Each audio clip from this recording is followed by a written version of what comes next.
भाइयों नमस्कार। हिंदुस्तान आज़ाद होकर कई साल हो गए, फिर भी दूर दूर तक कहीं ना कहीं गांव, पहाड़ी इलाका अंधेरे में लुप्त है। न तो वहाँ पे कोई सुविधाएं हैं, न कानूनी व्यवस्था है, ना ही कोई पुलिस का बड़ा बंदोबस्त है। ऐसे एक गांव है लौटनपुर। और लौटनपुर गांव स्टेशन के आसपास 4 गांव बसे हुए हैं, चौबे गांव। और ये गांव 4 भाइयों का गढ़ है। उसमें सबसे बड़ा भाई है दीनदयाल धोतीवाला, और दूसरा भाई है रंजीत। तीसरे गांव का भाई है छोटेलाल। चौथे भाई का गांव का भाई है भूपेंद्र। छोटेलाल और भूपेंद्र ये 2 भाइयों से अलग है, भिन्न है। उनका शहरों में व्यवसाय है, वो गांव से उनका लेना देना कुछ नहीं। लेकिन ये जो 2 भाई हैं, दीनदयाल धोतीवाला और रंजीत, ये गांव के खूंखार गुंडे हैं। गांव में इनका दबदबा है। चारों तरफ लोग दहशत से बैठे रहते हैं कि ये हमारे ऊपर कोई बिजली ना गिरा दे। कहीं ना कहीं कोई ना कोई वजह से गांव वालों को तंग करते रहते हैं। और तो और बहु बेटियों को भी उठा ले जाते हैं। ये इतने खूंखार है कि इनके आगे किसी का बस नहीं चलता। इनके पास पाले हुए गुंडे हैं। पुलिस नाम की चीज़ वहाँ पर कम है।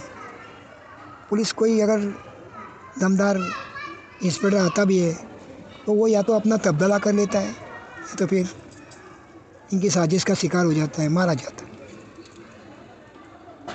कंट्रोलर बेहद कोशिश में है कि उस गांव के तरफ कोई जाबाज इंस्पेक्टर को भेजा जाए जो कि वहाँ की स्थिति को काबू में किया जाए। ऐसे ही कंट्रोलर राणे साहब के हाथ में एक फाइल आती है। वो फाइल से मालूम करते हैं विनोद कामले नाम का एक जाबाज इंस्पेक्टर, वो वहाँ पे भेजने की नियुक्ति करते हैं। विनोद कामले लौटनपुर जाके पहुँचते हैं। साथ में एक असिस्टेंट इंस्पेक्टर है रवि। ये दोनों वहाँ पहुँचते हैं। पहुँच के ट्रेन से उतरते हैं तो वहाँ पर जीप लेके एक इंस्पेक्टर खड़ा रहता है। ये दोनों से मुलाकात करता है, बिठा के लेके आते हैं। तो विनोद कामले जी बोलते हैं सबसे पहला चलो चौकी चलते हैं। चौकी आने को बोलता है। चौकी में अभी इस वक्त तो वो बोलकर खामोश हो जाता है। तो कामले बोलते क्या बात है, खामोश क्यों हो गया? साहब वो तो चौकी में धोतीवाला के गुंडे बैठे हो, शराब पी रहे हो। तो बोले तुम कुछ कर नहीं सकते हो? क्या करेंगे साहब, उनका दबदबा इतना है कि हम लोग खुलकर कुछ नहीं कर सकते। ठीक है, बोले चौकी चलो। इनकी जीप चौकी पे रुकती है। दोनों को रोकते हैं कामले सर, और आहिस्ता से दबे पाँव अंदर दाखिल होते हैं। तो देखते चौकी के बेंच में 2 जन बैठे हैं, पीछे एक जन और बैठा है। हल्का हल्का मुस्कुरा के शराब पी रहे हैं। तो एक बोलता है दूसरे को, जानता है अपन चौकी में बैठ के शराब पी रहे हैं। वो क्यों? कि रणजीत सिंह का इतना दबदबा है कि यहाँ पर कोई भी माई का लाल हम लोग को हटा नहीं सकता, कुछ बोल भी नहीं सकता। किसी की क्या हिम्मत। ऐसा बोलकर वो दोनों मुस्कुरा रहे हैं, हंस रहे हैं, टहका मार रहे हैं। तीसरा वाला चुपचाप अपना पैक पी रहा है। अब कामले सर उसके बिल्कुल पीछे जाके खड़े हो जाते, दबे पाँव। वो लोग को मालूम ही नहीं है। और कामले सर दोनों हाथ से दोनों का सिर पीछे से पकड़ते हैं। सामने की टेबल पे धपा धप 8-10 बार पीटते हैं तो सर पे से खून आना शुरू हो जाता। दोनों को उठाते हैं, पटकते हुए चौकी के बाहर फेंक देते हैं। और पीछे जो बैठा हुआ शख्स नीचे मुंडी लाल के बैठा हुआ है, उसको बोलते हैं इधर आ। उंगली के हाथ के इशारे से बोलते हैं, वो उसके इधर आता है। एक लाफा खींच के देते हैं गाल के ऊपर। बोलता है दोबारा इस तरफ आने की कोशिश किए तो जिंदा नहीं छोड़ो।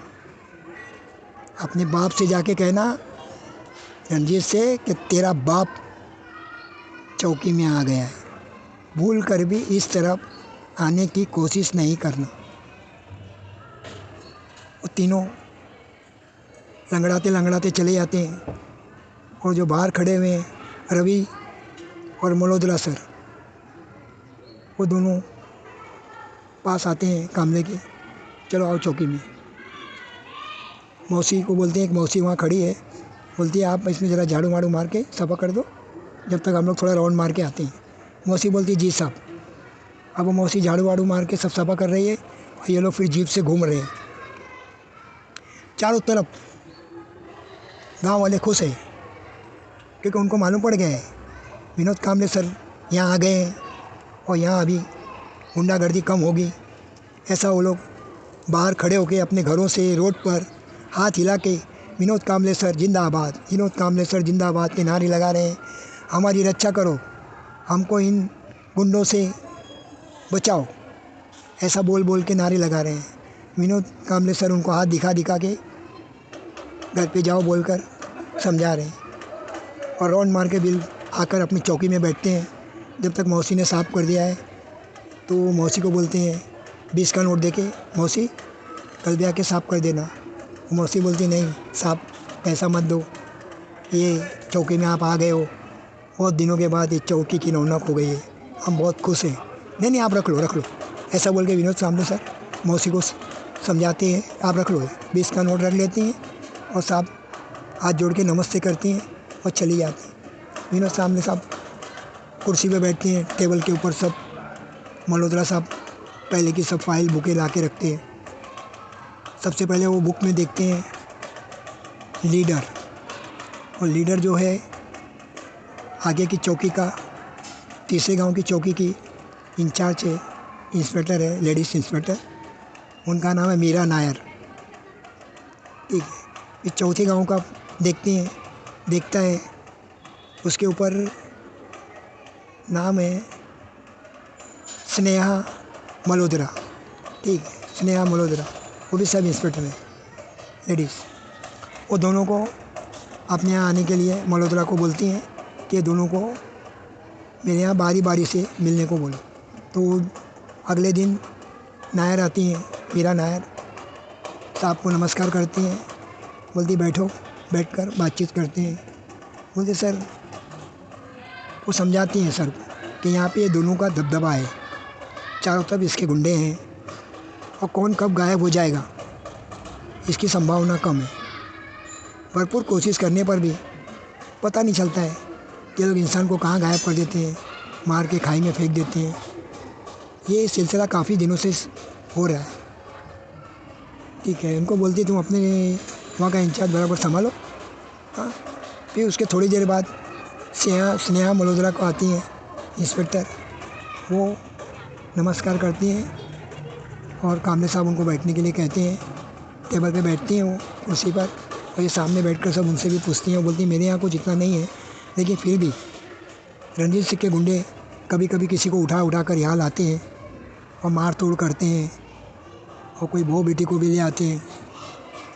जहाँ तक है मैं उन लोगों से छुड़ाती हूँ, लेकिन कभी कभी मैं भी नाकाम हो जाती हूँ। ठीक है, उनका भी पूरा रिपोर्ट सुनते हैं। बोलते आप ड्यूटी करो, मैं रोज़ तुम्हारे गांव में राउंड मारूंगा, चिंता नहीं करने का। जहाँ गुंडे देखो पैर में गोली मार दो, सब मैं संभाल लूँगा। किसी का भी आदमी हो, चाहे वो रणजीत सिंह का आदमी हो या दीनदयाल धोती वाले का, आपको उसमें घबराने की कोई ज़रूरत नहीं। My order. ठीक है सर। स्नेहा मल्होत्रा भी जाती हैं। अब ये कामले सर वापस राउंड पे निकलते हैं। मल्होत्रा गाड़ी चला रहे हैं, रवि सर बगल में बैठे हुए हैं। गांव की रौनक है, लोग आ जा रहे हैं, कोई खेत में जा रहा है, कोई कहीं कुछ खरीदने जा रहा है, थोड़ी बहुत चहल पहल है, गांव में थोड़ी रौनक आ गई है। एक जगह देखते हैं तो 10-12 मजदूर को 2 आदमी लोग हैंटर से उठक बैठक करा रहे हैं, कान पकड़कर उठक बैठक करा रहे हैं 10 मजदूरों। ये है रणजीत सिंह के गुंडे। उनको उठक बैठक क्यों करा रहे हैं? ये इसलिए करा रहे हैं कि ये लोग 160 रुपया मांग रहे हैं एक दिन का काम करने का, और उनको दिया जाता है सिर्फ 90 रुपया। 70 रुपया रोज़ कम दिया जाता है, और उनसे कहा जाता है कि चुपचाप साइन करो, और पैसा मिला 160 रुपया, ऐसा उसमें दिखा देता है। तो वो ना बोल रहे हैं, तो इसीलिए उसको मार रहे हैं और उठक बैठक करा रहे हैं। तो कामले सर वहाँ पहुँच गए हैं उनके नज़दीक।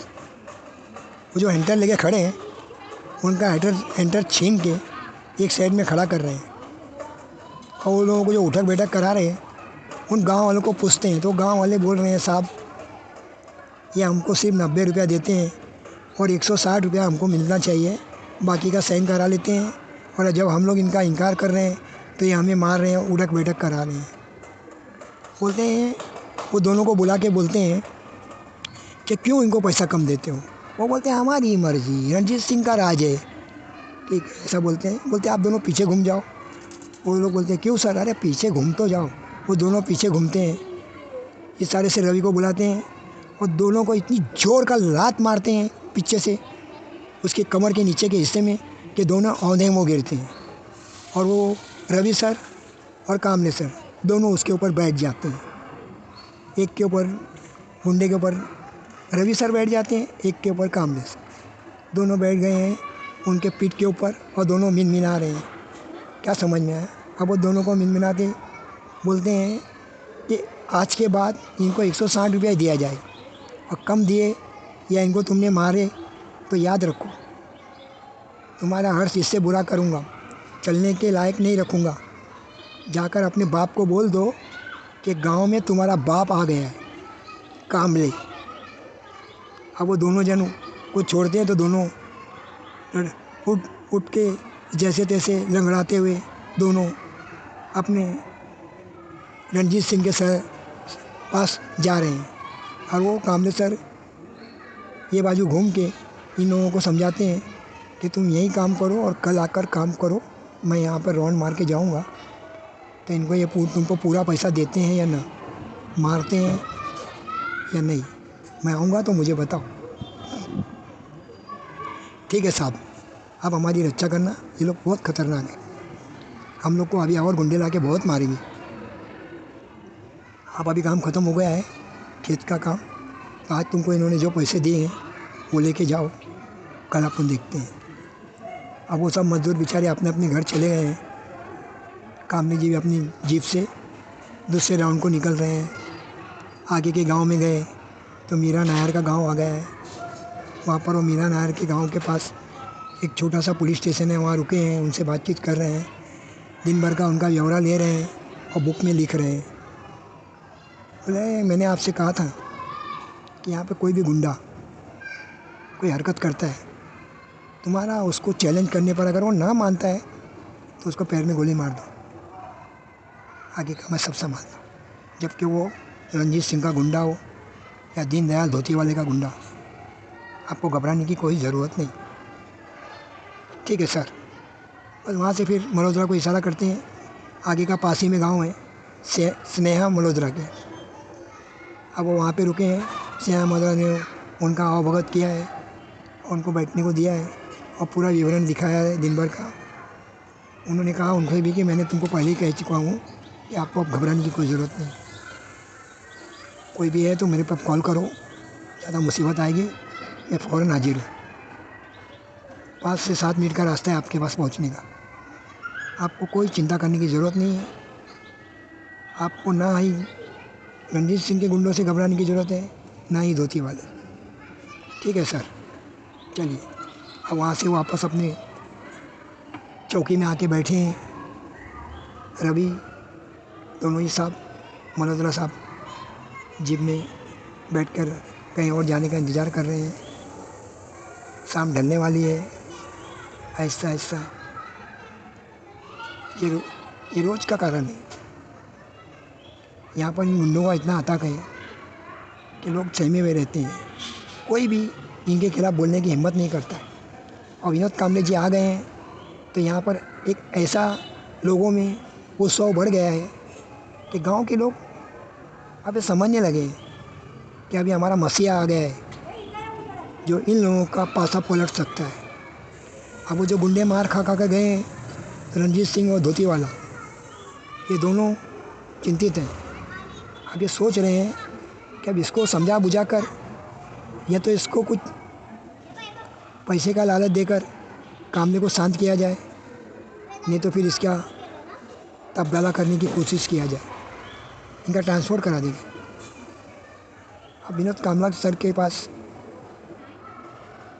दोपहर के टाइम में एक सज्जन आए, हाथ में थैली में थोड़ा बॉक्सा लिए हुए हैं, उसमें क्या है वो अभी मालूम पड़ जाएगा। अब वो विनोद सर के पास खड़े हैं, विनोद कामले जी के पास। बोले साहब नमस्ते। हाँ बोलो क्या बात है। नमस्ते साहब, हमारे मालिक ने आपको कुछ तोहफा भेजा है, आप लेंगे? ये लो तोहफा और अंदर जाके देख लो क्या है। ये आपको पहला तोहफा है और जो कुछ भी जैसा चल रहा है हमारे गांव में, धोती वाला सर बोलते हैं वैसे ही चलने दो, आपको आपका तोहफा मिलते रहेगा और हमारा काम चलते रहेगा। उन्होंने थैली हाथ में भी नहीं ली, उसी के हाथ में है, वो आए हुए सज्जन के हाथ में। बोले कि तुम इसी वक्त जाओ और ये जाकर उसके मुंह पे मारो, जो तुमने लाए हो पैसे, ये धोती वाले के मुंह पे मारो और बोल दो कि ये बाप बिकने वाला बाप में का नहीं है, तुम्हारा बाप है, ये बिकेगा नहीं, ये बाप तुम्हारा बिकेगा नहीं। जाकर उसके मुंह पे तुमने नहीं मारा तो कल तुम्हारा मुंह गांव में किसी को दिखाने के काबिल नहीं रखूँगा। देखो मैंने अपने मोबाइल में तुम्हारा फ़ोटो ले लिया हूँ, और अगर तुमने उसके मुंह पे जाके नहीं मारा, मुझे मालूम पड़ा, तो फिर ध्यान रखो, सीधा उसके मुंह पे मारना और बोलना कि उसने ना बोला है कि तुम्हारा बाप आ गया है और ये बाप बिकने वाला बाप नहीं है। ये थोड़ा सा ऑपोजिट आगे का हाल आपको फिर सुनाया जाएगा। धन्यवाद।